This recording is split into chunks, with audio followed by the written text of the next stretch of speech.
Hello listeners and welcome to the Flore. You can sit here and watch this YouTube video on the history and the lore that you're interested in, but we have done something to make it a lot easier for you. We have made a podcast, and you will get all the episodes of Flore automatically on your phone, and you can listen to them while you drive to work, while you cook, clean, shop, and do all the other menial tasks of life, so that when you have time to sit down and watch a lore YouTube video, you can sit down and play instead. But if you really like watching YouTube videos, we have this as well. I hope you enjoy the show. Let me just recap that. Okay. So, Ao is the over-deity. He creates a world, but the beings start to fight on the world, so he rips it in half so that they can have their own worlds, and he separates them. Yes, so he separates them with the Tablets of Fate. Now, that is one of the purposes of the Tablets of Fate, to maintain these two worlds in different places to prevent war from breaking out between his children again. The second thing that the Tablets of Fate do is they record all of the details of the gods, all of their strengths, all of their weaknesses, all of their responsibilities and capacities. And it is that knowledge carved into the Tablets of the Fate that a small group of select gods want for themselves, because the gods continue to war among each other all the time. And this small group of gods believe that if we can steal the Tablets of Fate, we will know the weaknesses of all our enemies and we will rule over all the gods. Yikes. And so they make an attempt. As punishment for their crimes, Ao condemns all the gods with the exception of one. And the condemnation and punishment is that all of them will walk the earth in mortal forms, subject to mortal weakness and even physical death. And this time period where all the gods will be cast down is known as the time of troubles. This is when Bhaal, the god of murder, comes down to Faerun in mortal form, and he has seen the prophecies of Alando, and he knows he will die during the time of troubles while he is mortal. So as soon as he takes on his mortal form, he gets his followers to begin bringing women to him in masses, some willingly, some not, and he impregnates them so that when he dies, he will have this path back to life. Okay. And this is where the Bhall Spawn come from. They are the children of the Lord of Murder, and they carry a piece of his deity in him. But they are not the gods that are walking the earth in mortal form. No. They are spawns of one god, Bhaal. Yeah, one god, Okay. Bhaal. So there's other gods out there, but they didn't focus on that so much in this? Yeah, so as far as I can tell, Bhaal is the only one who read the prophecies of Alwando and knew that he would die, and so he put that into plan, whereas the other gods simply planned to survive their time in mortality. Oh, okay. You know, they had temples and worshipers and followers, and they're like, I just have to survive this. And so Bhaal, he sees that he will die. He impregnates all these women, and there are thousands and thousands of children of Bhaal. Bhaal dies, and the years go by, and his children begin to grow up. And this is where Baldur's Gate takes place, where many or most of the children of Bhaal have reached late adolescence to early adulthood. There comes an interpretation of the events of the Bhaal Spawn that takes an interest in a lot of them, and that is that originally the Bhaal's purpose was that once they all had died, all of their divine essence would coalesce, and he would come back to life.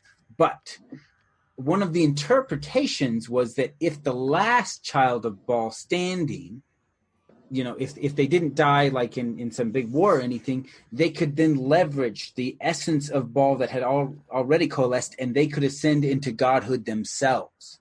And he was playing a risky game.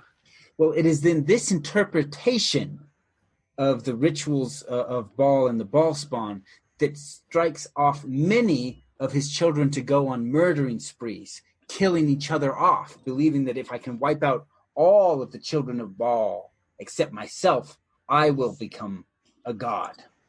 Oh, okay. So I see. So they're trying to hijack the immortality Yes. So instead of letting him become God again, they wish to become God. Dude, Right. if I was Bhaal, I would make that up just so they'd kill each other faster so I could ascend sooner. Yeah. So this is where the game starts. So the game begins with an opening cutscene of one of the children of Bhaal being murdered. The really short version is that, so one of the children's Bhaal's name is Seravok. And Seravok believes in the prophecy that he can ascend to godhood. So he begins by sending out assassins all across Faerun to kill off the known Bhall Spawn. But he also recognizes there are a lot of Bhall Spawn that are unknown. He creates an iron crisis, an economic crisis, to stimulate a war between two great nations so that more Bhall Spawn will be killed in that war and get him even closer to godhood while his assassins continue to hunt down others. So you said an iron crisis? Yeah, so iron in this ancient medieval world is very valuable. You build horseshoes, you build weapons, shields, armor, tools, axes, picks, everything. It's incredibly valuable. Like as one person put it, this is the equivalent of an oil crisis, right? If we had a huge oil shortage and like suddenly they're telling you can't drive your car 4 days a week because there's just not enough gasoline for everyone. So, right. You can't afford to shoe your horses. Exactly. Yeah. Mm-hmm. So that's what he creates, is this iron crisis. So I'll call them Gorian's Ward. This is the protagonist or the character you play. So Gorian's Ward is a Bhall Spawn. Through the assassination attempts and failures upon his life, he becomes entangled in trying to find out who's hunting him down. It leads him to Seravok, and in a conflict, Seravok is killed, and the protagonist continues on. That's the really short version, and those are the pieces that touch on the lore. So as I said, this is a true campaign. We are taking a piece of lore, the Bhall Spawn, and creating a whole adventure outside of it that still touches on those pieces of lore. So this is the story of some of the Bhall Spawn that takes place at Candlekeep and at Baldur's Gate. And I think another way of saying true campaign would be like, this is canon. Like, this is accepted D&D lore. So, well, the popularity of the Baldur's Gate game makes it canon. But initially, like, you could take the whole adventures of Baldur's Gate, and they don't matter in the grand lore of Faerun or the Forgotten Realms because Seravok never ascends to godhood, nor does the protagonist, right? The protagonist kills Seravok, but there's still many other Bhall Spawn out there. Okay. So like I said, it's a true campaign. It never changes the lore. But like I said, because the game becomes so popular, it does eventually become considered canon. Okay. So that's the really short version of Baldur's Gate.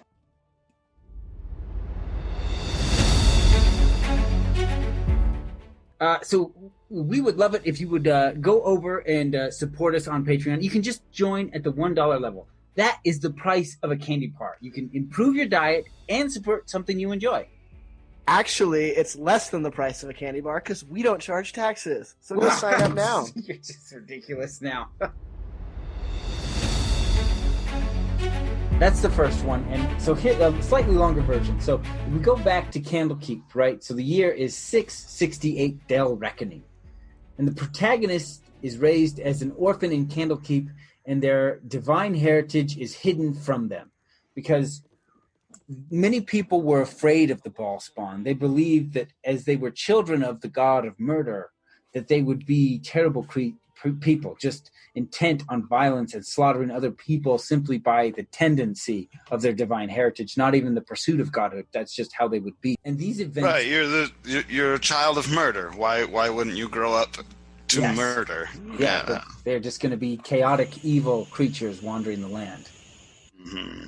So these events are 100 years before Baldur's Gate 3 will take place. And I pointed out that point of Aliwando's skull is maybe one of the reasons the Mind Flayers come to Baldur's Gate and Candlekeep looking for that. Gorian has more than one Bhall Spawn among the orphans that he has taken in. The other is a girl named Emowyn. And so he's kind of watching over both of you. And then one night, Gorian's ward has a nightmare. And he goes and he tells Gorian about it. As soon as Gorion hears about it, he becomes very concerned. He said that the divine essence in you is awakening.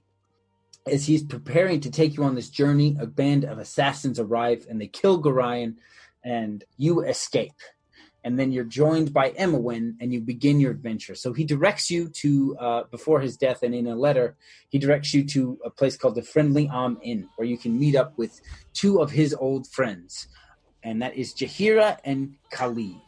And these two characters are important because they play an important role in the first and second game, but also Jaheira is a half-elf, which means even though Baldur's Gate 3 is 100 years in the future, she may still be alive in Baldur's Gate 3 and not even old, just, in her middle years as a half-elf at the time.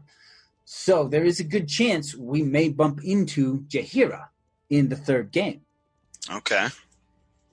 Also, along your way, you will encounter Elminster, who is very interested in you and what's going to happen to you. Now, as you're playing the game, this moment seems to have no big matter. But Elminster is a very well-known and prominent figure in the Forgotten Realms and its lore. He's one of the most powerful wizards to ever walk all of Faerun, and he becomes involved in a lot of the important stories and events of the Forgotten Realms. So when he shows up and speaks with your character just thinks he's an old man.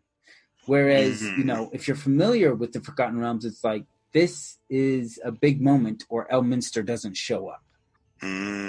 So you meet Jaheira and Khalid, and they're the first ones who you've heard of the Iron Crisis before this, but they're the first two that really make a big deal of it. They are professional adventurers, and there is a very high reward being offered to anyone who can figure out what is causing the Iron Crisis. Now, the crisis is originating in a city called Neshkel, and all of their mines have stopped producing, and that is the root cause of the Iron Crisis. These major mines are no longer producing any iron, and the other mines near Baldur's Gate are just insufficient alone to keep up with demand. So there's not enough fresh ore. Yeah. So people are recycling irons to create anything new. Yeah, well, and iron rusts and rots away, and so, like I said, and deteriorates. Yeah, the longer this goes on, the bigger an issue is, because eventually, it's like, well, we may not be at war, but we can't. You can only melt down so many swords to make horseshoes before you just run out of swords. And then you're back to bronze, which is a soft metal. Yeah, but even then, right, that still requires iron. It's a blend to extend it, right? Eventually, you run out of iron, you just run out of metal. Well, I guess tin. You're down to tin, right? If you run out of iron, and that's down to rocks, and that's just not going to hold up. It's going to make mining incredibly difficult. You'll eventually, you'll be down to stone on stone for mining. So the technology, the economy, everything is very dependent on this. Mm-hmm. So you head down to Neshkel with Khalid and Jaheira, and there you will meet one of the most famous characters in all of Baldur's Gate, Minsc. Thank you so much for joining us for this episode of Flore. If you liked what you were hearing, or even if you didn't, feel free to leave us a review or comment down below. We'd love to get some feedback. We want to know, what did we miss? What do you want to hear more about? What did Eli and Joe get wrong? Obviously, I got nothing wrong. If you see our ads, like, comment, or even share them. That means that helps us know that they're working. And please tell your friends about us. We'd love to get some more feedback. We love being able to share our passion for lore with you, and we'd love you to be able to share it with your friends. Send us corrections. We do as much research as we can, but I'm sure a lot of you can imagine D&D, basically any in-depth lore. There's a lot of stuff we could have missed. Please tell your friends about us. We love being able to share our passion for lore with you, and if you like it too, we'd love for you to be able to share it with your friends. And please send us corrections. We do the research. We try our best, but this is D&D we're talking about. There's probably so much stuff we've missed. And please, send us corrections. We do our research. We do our best, but this is D&D. I'm sure there's something we missed or didn't quite expound on as much as you might have liked. So please send us corrections or suggestions for the next episodes. If you do want to talk to us or have us do a specific episode, either leave a comment below or email us at flore, Flore, .fantasylore@gmail.com. Again, that's Flore, Flore, .fantasylore@gmail.com. You can find us on patreon.com/florefantasyandlore.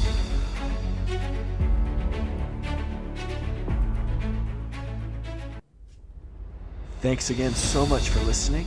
And now that we have given you the foundation and the floor, go and build your story.